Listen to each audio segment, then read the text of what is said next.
कनिया सिलवट कहाँ बा हो? चटनी पीसे के बा। बिना चटनी के खाना रोज दे देता रू। तारा चटनी पीसे में इतना अस्कत लगता। बताओ हम पीस ले हम। मम्मी जी ई गाँव ना शहर ह। रउआ जमाना में पिसात रहे सिलवट पे। आज के जमाना में लोग के पास टाइम बा। हई देखी मिक्सी एमे सब डाली या घर से पिसा जाई। बा एगो हम ही पुरानका जमाना के हो गइल बनी। है लो पीस द घर से।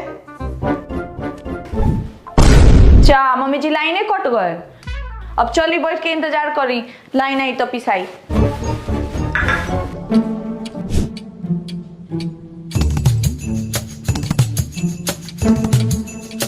कनिया 2 घंटा हो गल अभी ले लाइन ना आए। हाँ मम्मी जी पता ना आज काहे इतना देर लाइन कटले बा। छोड़ी चटनी, चली खाना खा ली।